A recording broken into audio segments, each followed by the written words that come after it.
chat or the Q&A button at the end of the session. If you have any private questions, just please send them via the chat function. And questions will be asked publicly in the Q&A and will be answered at the end. So please note that this session will be recorded. Thank you. I will now pass over to our presenter, Irina, who will be delivering this session. Over to you, Irina. Thank you very much, Z. Hello, everybody. My name is Irina Stanova. I'm from the Access Center at Middlesex University. Welcome to the session. So, starting university is very exciting, but many students may feel anxious of what's ahead and may worry whether they will be able to cope with their studies and life at university.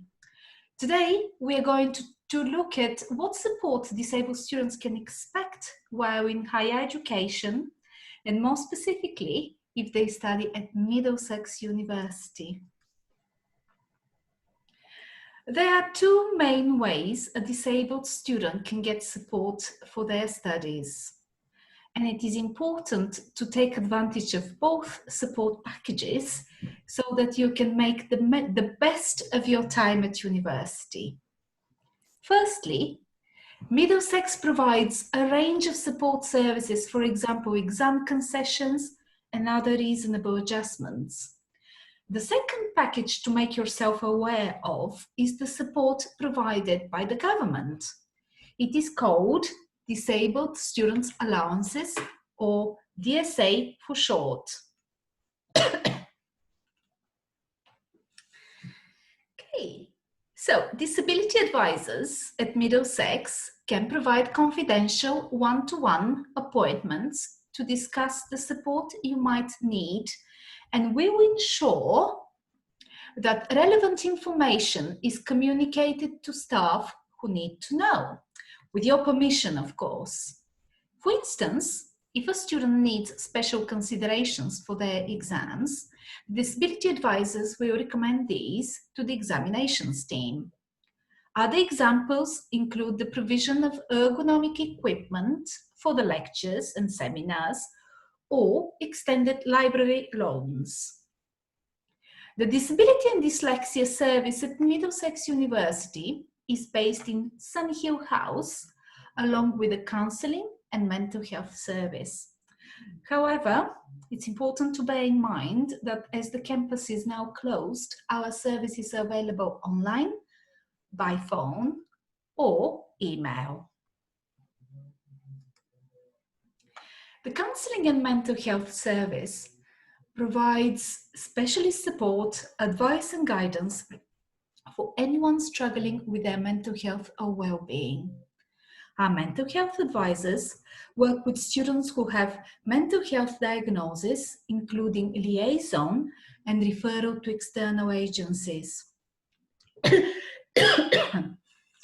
Our counsellors offer therapeutic work both on a one-to-one and group basis, and also offer faculties a number of workshops on different topics that may be relevant to the student group. All sessions are confidential. There's also the opportunity for students to maintain their health and well-being and gain support through other ways, including Big White Wall, the Fika app, Canine Assistant drop-in, and Autism drop-in. We have close links with other local drug and alcohol services who will come on site to support our students if appropriate.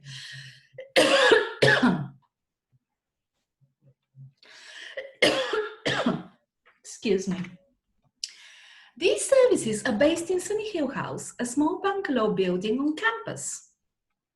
As the campus is now closed, our services are available online, by phone or email.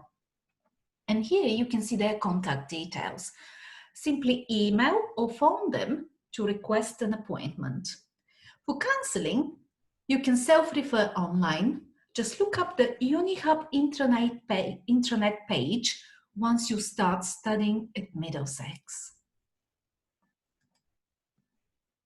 And now, let's look at the support by the government, the Disabled Students Allowances, or DSA for short.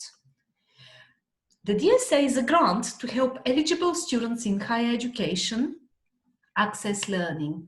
The DSA is in the form of support services, not financial help. And as the DSA is a grant, you don't have to pay it back, which is good news. To be eligible, you need to be a home UK student. Unfortunately, international and EU students are not eligible for DSA. Also, you have to have a disability, a long-term medical condition, a specific learning difference, or a mental health difficulty. For example, all these conditions, along with many others, may make you eligible for the DSA grant. These conditions fall into several groups: specific learning differences such as dyslexia, dyspraxia, ADHD, dyscalculia, and dysgraphia. Mental health difficulties like depression, anxiety, and OCD. Invisible disabilities, for example, diabetes, sickle cell, lupus, epilepsy. But also visual and hearing impairments, as well as mobility disabilities like arthritis. In summary, the DSA grant would be considered for any condition that has a substantial, long-term and adverse effect on a student's ability to carry out normal day-to-day activities. And long-term means you will have had the condition for more than 12 months. If you're not sure how to apply or would like some advice, you can contact us at the Access Centre, the Disability Team, or look up DSA on Middlesex University's website. At North London Regional Access Centre, or the Access Centre, we carry out DSA study needs assessments to ensure students receive the right support for them. We also provide advice and guidance on your individual DSA support package. Now, let's have a look at 3 example DSA support packages designed for individual students by our experienced needs assessors. These examples are from our video, which you can watch in full after the webinar. This is Patrick, and he has dyslexia and back pain. And this is what his support package looks like. One-to-one study skills support with a dyslexia specialist tutor, assistive software that turns speech into text for his essays, mind mapping software to help him plan his course assignments, a reading pen that will scan text and read it out loud to him, a standard laptop, a combined printer and scanner, and IT training to help him make the most of his assistive software. And this is Kalida. Kalida has anxiety. This is what her support package looks like. One-to-one support with a specialist mentor to help her with exam anxiety. Taxi to university when her anxiety makes traveling difficult for her. Assistive software that reads text out loud. And assistive software to help her with her organization. And the last student is John, who has sickle cell and arthritis. This is what his support package looks like. An adjustable desk and chair for him to study at home, an ergonomic keyboard and mouse, note-taking software, and a digital recorder to help him with his note-taking, speech-to-text software to help him with his assignments, a standard laptop and specialist IT training, as well as taxis to university when he feels too unwell to travel. And to recap, the DSA can help with one-to-one support by a specialist study skills tutor or mentor. DSA can assist with in-class one-to-one support for students with hearing or visual difficulties. DSA can help you with travel to and from university when you are feeling unwell. The grant can also help with specialist ergonomic equipment and furniture for studying at home. It also pays for assistive technology. For instance, if you have reading difficulties associated with dyslexia, we can recommend a software package which reads from the computer. Another piece of software can type your assignment if you dictate it into the computer. Of course, these are just examples. There is a wide range of assistive technology that we can recommend for you depending on your individual needs. And now let's look at the DSA process. First, you need to collect the evidence that you have a disability, a learning difference, or another long-term condition. This evidence may be a letter from your GP or from another medical professional. Then you need to apply for the DSA. If you're applying for your course fees online, why not apply at the same time for the DSA? And if you need help, contact your disability advisor or contact us at the Access Centre and we will be happy to advise you. Once you have applied and submitted your evidence, the DSA team at your funding body will send you a letter or will email you. If you're approved for a DSA grant, the letter will advise you to book a study needs assessment at a registered centre. You can book with any centre, and if you want to book with us at Middlesex University, our contact details are at the end of this presentation. Your confidential study needs assessment meeting will be with an experienced assessor. Don't worry, this is not going to be a test. It is only a conversation between you and your assessor who will look at your case and will ask you questions about the difficulties you have when you study. And the conversation will be rather informal, so there is no need to worry. In the session, the assessor will show you different assistive technologies, equipment, and study strategies that might be of help to you.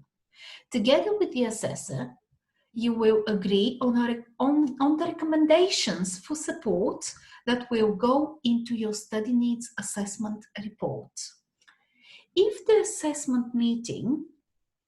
After the assessment meeting, your assessor will write a confidential report detailing the difficulties and support recommendations discussed in your meeting.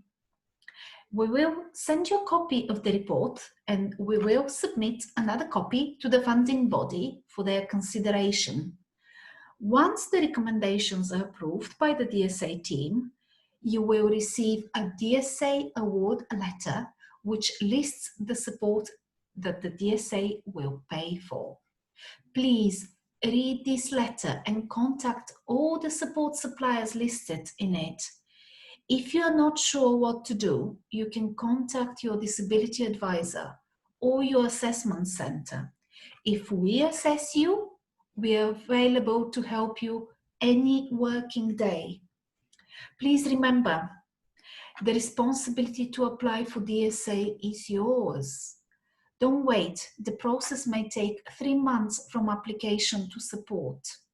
You can start your DSA application as soon as you apply for your course fee. Why not do it now? What you need to think about is whether you might be eligible for DSA. Do you have a long-term condition that impacts negatively on your day-to-day activities and studying? Do you need to obtain medical evidence if you don't have it yet? If so, do you need to book an appointment with your GP or talk to the disability team at Middlesex University? And if you have the evidence, why not apply at the same time as for your course fees? If during your time at university you find that you have another condition, you can submit evidence for that at a later date. So don't worry. Apply for the condition or conditions you have evidence for And later you can submit more letters and then we can top up your support. Our assessment centre, North London Regional Access Centre, is based on campus in Shepherd Library. It is very easy to find us. We also have outreach centres across London. You're welcome to visit us when campus reopens, but now you can contact us by phone or email. We will be happy to hear from you and we'll be pleased to answer any DSA questions you have. We can even carry out your DSA study needs assessment via video link so that you have everything in place for your start in September. And if you would like to speak with a disability or mental health advisor, you can find them in Sunny Hill House. Again, due to the current COVID-19 lockdown, all our services are available remotely. Just email us or contact us by phone and we will be happy to assist you. For example, although at the moment we are closed, in September some of our services will come back on campus. And once we know more information when this will happen and in what shape it will happen, we will publicize this information on our website and we'll let you know. But in any case, we are looking forward to hearing from you. Don't forget, you can always email us or phone us. This is the end of our presentation. Thank you for joining us today. Here you can see some useful web links and our contact details. You can now ask us questions. Thank you.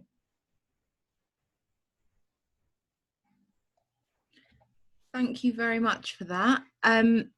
We have had a few questions come in. So if you're okay for me to ask you them, then we'll get started. Yes, please. So we've got one that says, I have dyslexia, but I'm a mature student.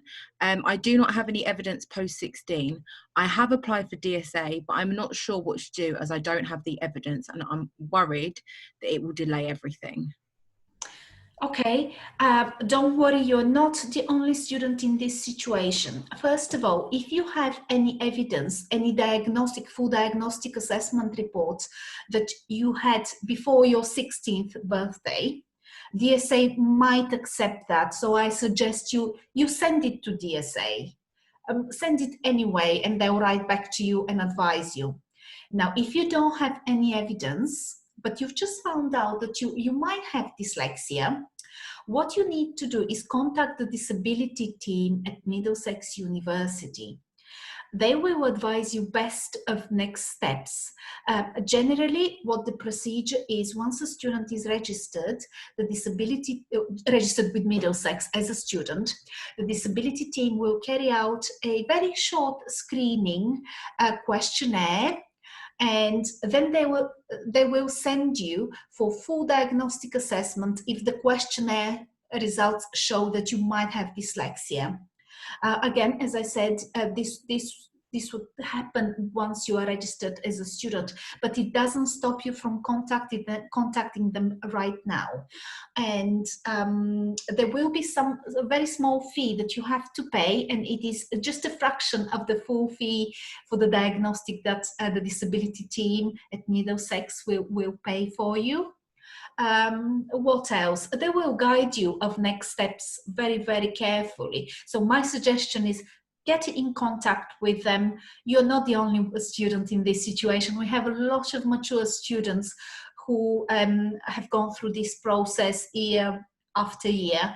And if you start the process now, it won't delay that much. Thank you. Thank you for that. Okay, we've had quite a few more questions come in, which is wonderful.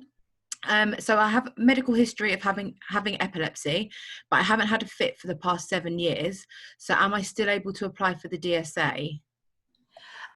What I suggest is I think you should apply for DSA, because although things are good and hopefully they'll stay good for you over the next, well, in future in general, you never know. So you need to have the support in place just in case you have it. Plus, don't forget, you will be working a lot on the computer, and a lot of our students with similar conditions find it quite difficult to work for long periods in front of a computer screen, and there are things that we can put in place for the students. So I would suggest, yes, if you have medical evidence that you have epilepsy, please apply for DSA. Thank you. Great. There's another one. Hi, I'm in my 20s. I have a learning disability where I learn things slower. If I'm not, so it says also, let's say I'm not eligible for DSA, but I still have a learning disability, will I still get help? It depends what your medical evidence says. If you don't have a full diagnostic report, you may have a medical letter from a doctor that confirms this, and it will be up to the DSA team at your funding body to determine whether you're eligible or not. My advice is apply with the evidence that you have, and they would advise you if you need to submit further evidence.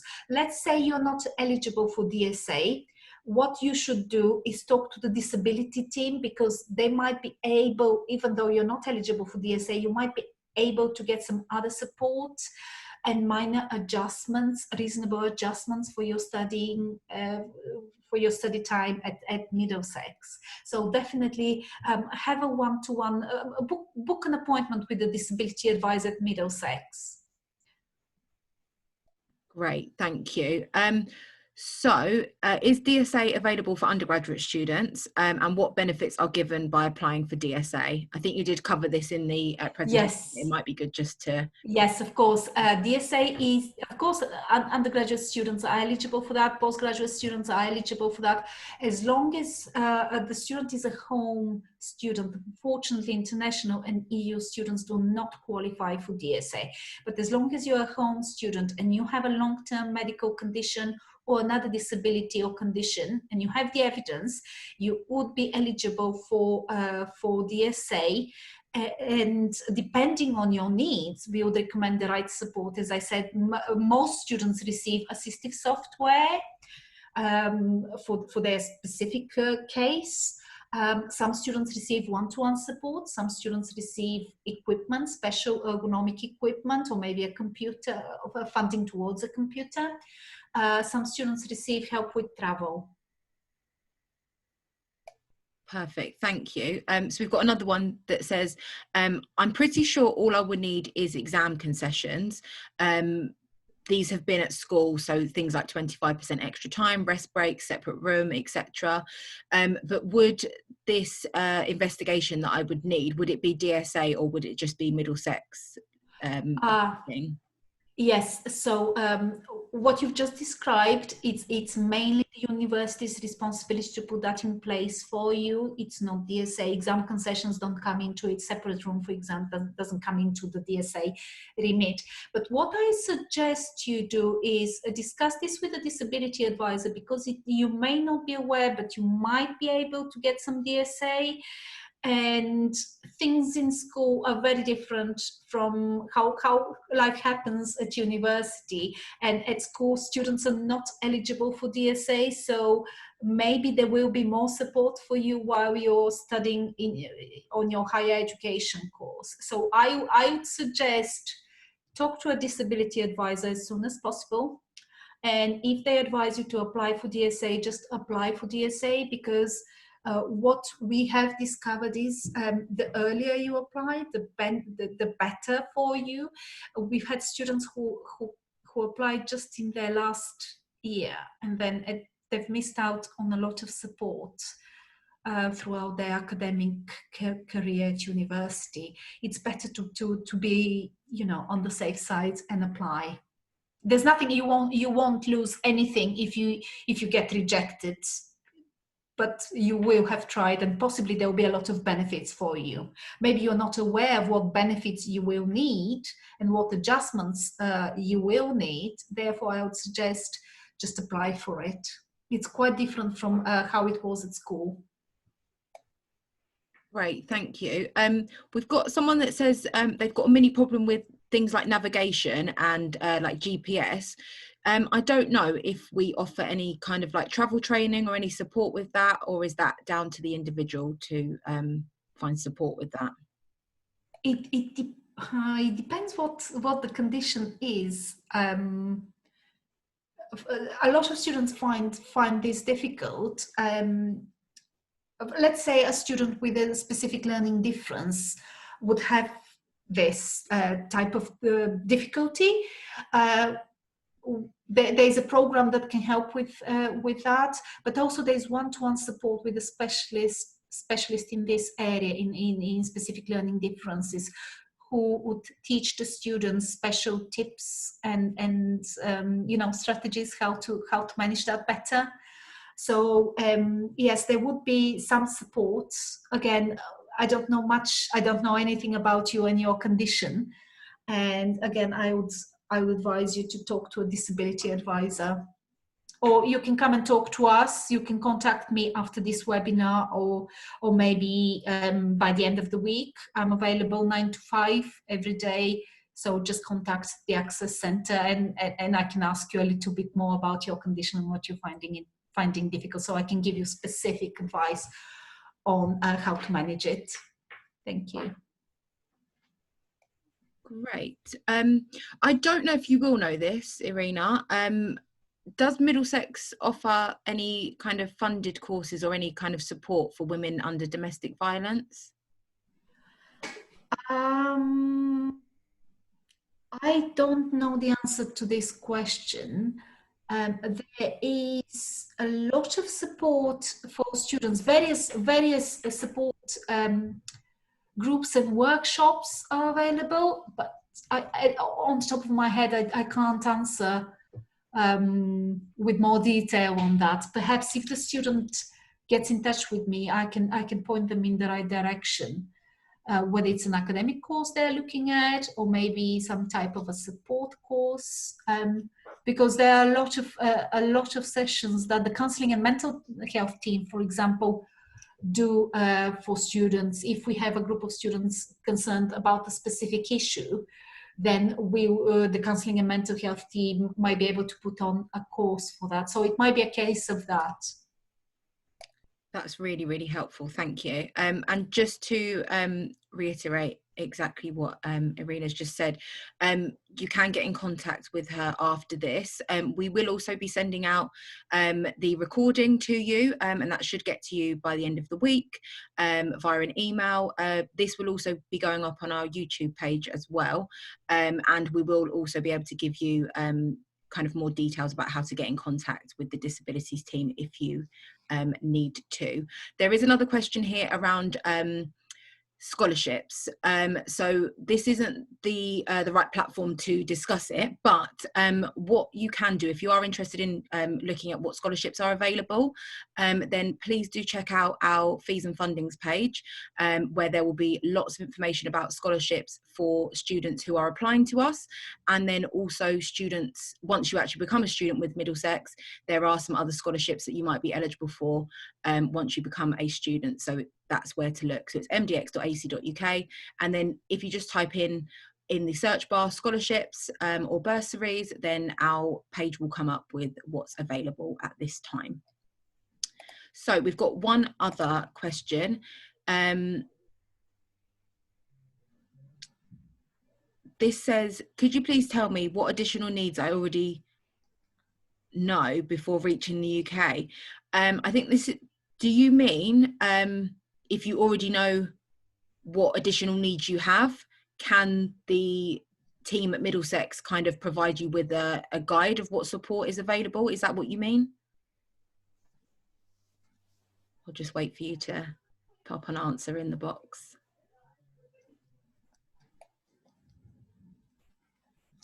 Okay, that might have been what the person meant. They haven't responded back yet. But if a student can kind of provide you with a bit of information about themselves, is there a way for you to kind of give a guide as to what they might be able to receive, or do they have to do the assessment first? It depends. It depends on the status of the student. If the student is an international student, they wouldn't be eligible for DSA, but they would be eligible for support through Middlesex University. So I would advise them to talk to the disability team, disability advisors, and they would be able to answer any questions. They would support students regardless of their status. It's just the DSA grant by the government is not available for international students. And of course, if the student contacts